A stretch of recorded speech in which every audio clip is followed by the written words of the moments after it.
திருப்பரங்குன்றம் தீபத்தூணில் விளக்கேற்றுவதற்காக மதுரை கிளை உயர்நீதிமன்ற நீதிபதி பிறப்பித்த உத்தரவால் நேற்று அந்த திருப்பரங்குன்றம் பகுதியே கலேபர கலகமாக மாறியது. வழக்கமாக தீபம் ஏற்றும் பிள்ளையார் கோவில் அருகிலேயே நேற்று தீபம் ஏற்றப்பட்ட நிலையில் இந்து அமைப்பினரைச் சேர்ந்தவர்கள் அங்கு போராட்டத்தில் ஈடுபட முயன்றனர். இதனையடுத்து 144 தடை உத்தரவும் பிறப்பிக்கப்பட்டது. இந்த நிலையில் தமிழக அரசு மதுரை கிளை உயர்நீதிமன்றத்தில் ஜெயச்சந்திரன் நீதிபதி அமர்வில் மேல்முறையீடு செய்திருக்கிறார்கள். இன்று காலை 10:30 மணிக்கு அந்த மனு மீதான விசாரணை துவங்க இருக்கிறது. அது தொடர்பான அண்மை செய்தியை நாம் தற்பொழுது பார்த்து வருகிறோம்.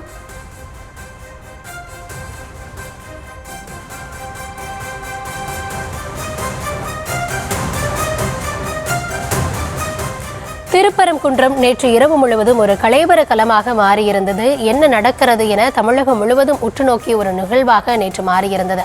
இந்த நிலையில் தமிழக அரசு நீதிமன்றத்தை நாடி இருக்கிறது. என்ன நடந்தது, இன்று என்ன நடக்க இருக்கிறது, விரிவான விவரங்களோடு இணைந்திருக்கிறார் எம்முடைய செய்தியாளர் மதியழகன். பேசலாம். மதி, வணக்கம். மதுரை கிளை உயர்நீதிமன்ற நீதிபதி பிறப்பித்த உத்தரவு, அதனை அடுத்து திருப்பரங்குன்றத்தில் நடந்த நிகழ்வுகள், முதல்ல நேற்று இரவு என்ன நடந்தது, அதனை அடுத்து தமிழக அரசு என்ன நடவடிக்கை எடுத்திருக்காங்க?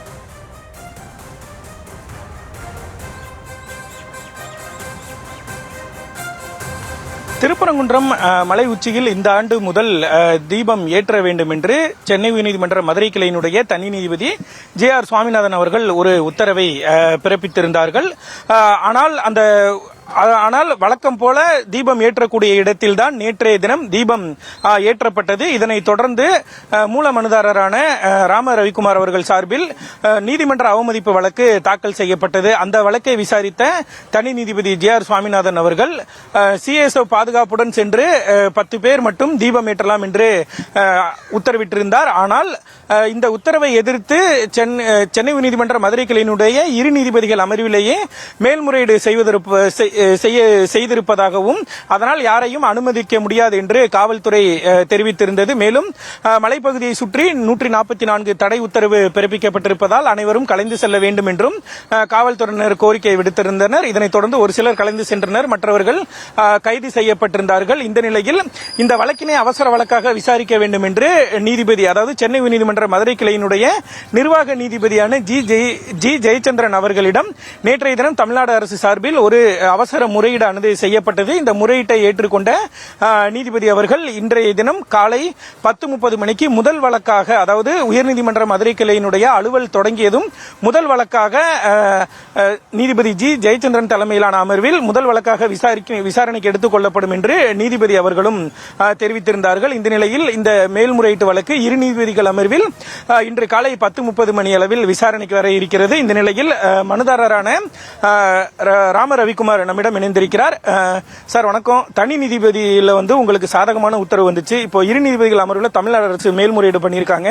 இந்த மனு மீதான விசாரணையின் பொழுது உங்கள் தரப்பு வாதமா என்ன முன்வைக்க இருக்கீங்க? நான் முதல்ல சட்டத்தை நம்பக்கூடிய இந்திய குடிமகன், சட்டத்தின் கோவிலாக நான் நீதிமன்றத்தை பார்க்கிறேன். ஒரு அடிப்படை உரிமையை, எனக்கான மதக்கடமையை செய்வதற்கு நீதிமன்றம் ஒரு உத்தரவு கொடுத்திருக்கு.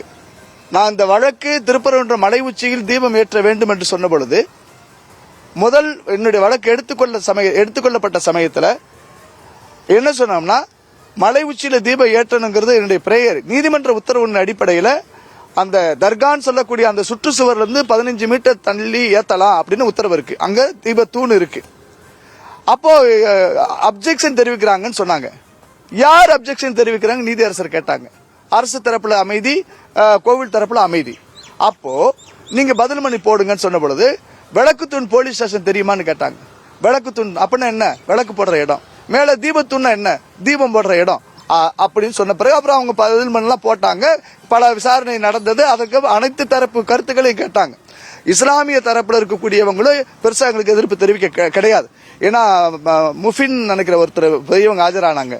கோவில் நிர்வாகம் எடுக்கிற நடவடிக்கைக்கு நாங்கள் ஒத்துழைப்பு கொடுப்போம்னு சொல்லிட்டாங்க. 2005 அமைதி பேச்சுவார்த்தை நடந்த பொழுது அந்த அமைதி பேச்சுவார்த்தையில தர்கா நிர்வாகம் இந்த 15 மீட்டர் தள்ளி தீபம் ஏத்துறதுக்கு நாங்க எதிர்ப்பு தெரிவிக்கல, ஆட்சேபிக்கல அப்படின்னு எழுதி கொடுத்திருக்கிறாங்க. இந்த ஆவணங்களை நாங்க சமர்ப்பிச்சோம். எல்லா விதமான அனைத்து தரப்பு கருத்துக்களை ஏற்றுக்கொண்டு மாண்புமிகு நீதியரசர் அவர்கள் உத்தரவு பிறப்பித்தாங்க.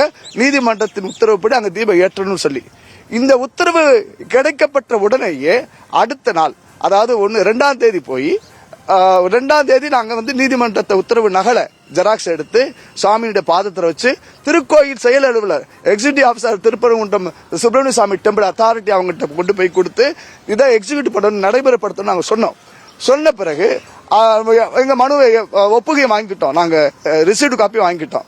3ஆம் தேதி நாங்க மதியம் 1 மணிக்கு உள்ளாக போய் மேல தீபம் ஏற்றுவதற்குரிய நெய், அதுக்கான துணி, கற்பூரம் உள்ளிட்ட பொருட்களை நாங்கள் கொடுத்துட்டு மீண்டும் வலியுறுத்தினோம். நாங்க நேற்று கொடுத்திருக்கோம், இன்னைக்கு தீபம் ஏற்றிருக்க பொருட்கள் கொடுக்கிறோம். கொடுத்த பின்னர் இதை நீங்க நடைமுறைப்படுத்தணும்னு மீண்டும் நாங்க பிரேயர் பண்ணோம் கோவில் அதிகாரிகிட்ட. எந்த விதமான நடவடிக்கை இல்லை. 2 மணி வரைக்கும் நாங்க நீதிமன்ற அவமதிப்பு வழக்கு தொடர்ந்தோம். இதுக்கு இடையில 1ஆம் தேதி என்ன பண்ணிருச்சு கோயில், 2ஆம் தேதி கோவில் நிர்வாகம் என்ன பண்ணிருச்சு, நாங்க மேல்முறையீடு போயிட்டோம்னு சொல்லி ஒரு செய்தியை கிளப்பி விட்டாங்க. ரைட், மேல்முறையீடு போனீங்க, அதுக்கு முன்னாடி நாங்க கேவியட் போட்டு வச்சுட்டோம். எங்கள் மனுதாரராகிய எங்களுக்கு தெரிவிக்காம எந்த உத்தரவும் பிறப்பிக்க கூடாதுன்னு நாங்க கேவியட் போட்டு வச்சாச்சு. எங்களுக்கு எந்த விதமான காப்பி சர்வ் பண்ண கிடையாது. 2ஆம் தேதி இவங்க மேல்முறையீடு சொன்ன பொழுது அதுக்கான முறையீட்டை முறையா கோர்ட்ல கொடுக்காம திரும்ப பெற்றதாக நாங்க கேள்விப்பட்டேன். எனக்கு முழுமையான விவரம் தெரியல. ஆனால் நேற்று மாண்புமிகு நீதியரசர் உத்தரவு பிறப்பித்தவங்க இது நீதிமன்ற அவமதிப்பு வழக்குக்காக நாங்க தொடுத்தோம். ஏன்னா பலமுறை நினைவூட்டியாச்சு, நடைமுறைப்படுத்தல. இப்போ கேவியட் ஃபைல் பண்ணிருக்கோம்னு சொல்லிருக்கீங்க. கேவியட் ஃபைல் பண்ணிருக்கறனால இன்னைக்கு இந்த மேல்முறையீட்டுல உங்க தரப்பு வாதத்தை வைக்க நீங்க தயாரா இருக்கீங்களா? இல்ல, இந்த விஷயத்தை நான் சொல்லி முடிக்கிறேன். இந்த கேள்வி நான் நிறைவு பெற்று பண்ணிடுறேன். அவங்க நேத்து விசாரணையில 5 மணிக்கு வந்து காவல் ஆணையர், city commissioner of police Madurai plus கோவில் எக்ஸிக்யூட்டிவ் ஆபீசர் வந்து விசியில வரணும்னு சொன்னாங்க, வரல. 6 மணிக்கு அரசு தரப்புல சொன்ன வாதம் என்னன்னா, இது 6 மணிக்குள்ள நாங்க ஏத்தலைன்னு சொன்னா தான் அவமதிப்புக்கு வரும், அதனால இப்ப நீங்க எடுக்கிறதே சட்டவிரோதம் அப்படின்னு அதிகாரி பேசுறாங்க. அப்ப நீதியரசர் சொன்னார், ரைட் 6:05 விசாரணைக்கு எடுக்கிறேன். விசாரணைக்கு எடுத்து எந்த விதமான தீபம் ஏத்தியாச்சான்னு கேட்ட பொழுது நாங்க தீபம் ஏத்திட்டோம். எங்க ஏத்துனீங்க? உச்சி பிள்ளையார்ல ஏத்தணும். தீபத்தூண்ல ஏத்துனீங்களா? ஏத்தல. திரும்ப எங்க ஏத்துனீங்கன்னா உச்சி பிள்ளையார்ல சொல்லி அந்த கீரல் இந்த ரெக்கார்டு மாதிரி பேசிட்டு இருந்தாங்க.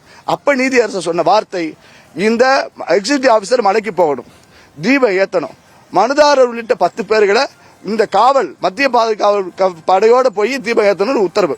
நாங்க இந்த உத்தரவு நகல் எடுத்துட்டு போனா நேற்று எங்க சிட்டி போலீஸ் கமிஷனர் உள்ளிட்டவங்க யாரும் எங்களை அலோவ் பண்ணல. காரணம் 144 போட்டுக்கதா சொல்றாங்க.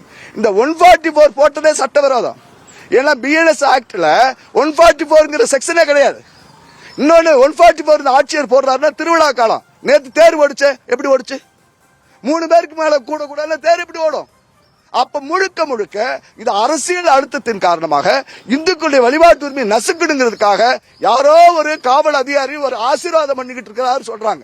இல்ல சார், இப்போ நீதிமன்ற நடைமுறையில கேவியட் ஃபைல் பண்ணிருக்காங்க. நீங்க வாதத்துக்கு இன்னைக்கு ரெடியா இருக்கீங்களா? தயாரா வந்திருக்கேன். நான் வாதத்துக்கு தயாரா வந்திருக்கோம். எங்களுக்கான உரிமையை நாங்க நிலைநாட்டியே தீருவோம். பிஎன்எஸ் ஆக்ட் படி நீங்க எந்த விதமானது கிடையாது. 144 கிடையாது. ஒரு 144 ப்ரொசீஜர் என்ன? ஆட்சியர் முதையா அறிவிக்கணும், கையெழுத்து போட்டு கொடுக்கணும், அதை பல இடங்களை ஒட்டணும், ஒளிபெருக்கி மூலமாக அறிவிக்கணும். எந்த விதமான சட்டத்தை பின்பற்றாம இவங்க வந்துட்டு ஒரு செல்போன்ல காமிச்சிட்டு 144 யாரை ஏமாத்துறீங்க? இப்ப இன்னைக்கு மேல்முறையீட்டுல வந்து உங்களுக்கு சாதகமான தீர்ப்பு வரும்னு எதிர்பார்ப்பீங்களா? இல்ல இன்னைக்கு தீர்ப்பு எப்படி எதிர்பார்க்கறீங்க? சாதகமான சட்டத்தின்படி சட்டத்தின் கோவிலில் சொன்ன சட்ட விதிகளை முறையா பின்பற்றுங்கன்னு கேட்கிறேன். ரவிக்குமாருக்கு சாதகமே வேணாம். சட்டத்தின் மகன் நான். சட்டத்தின் கோயில நின்று நான் நீதி கேட்கிறேன். சட்டத்தின் கோயில் கொடுத்த உத்தரவை அமல்படுத்து, மதிங்கன்னு சொல்றேன். அதை விட்டுட்டு நீங்க வந்து இந்த அரசாங்கம் யாருக்காக இருக்கீங்க? ஏன் HRC டிபார்ட்மெண்ட் கோவிட் நலனுக்கு, ஆனா நீ வந்து செக்குலரிஸ்ட் மேல போடுற. அதாவது மனுதாரனுடைய நம்பிக்கை என்பது தங்களுக்கு சாதகமாக இல்லை என்றாலும் கூட சட்டத்தின்படி இந்த தீர்ப்பு வழங்கப்படும் என்று தமக்கு நம்பிக்கை இருப்பதாக மனுதாரர் ராம ரவிக்குமார் தெரிவித்திருக்கிறார்.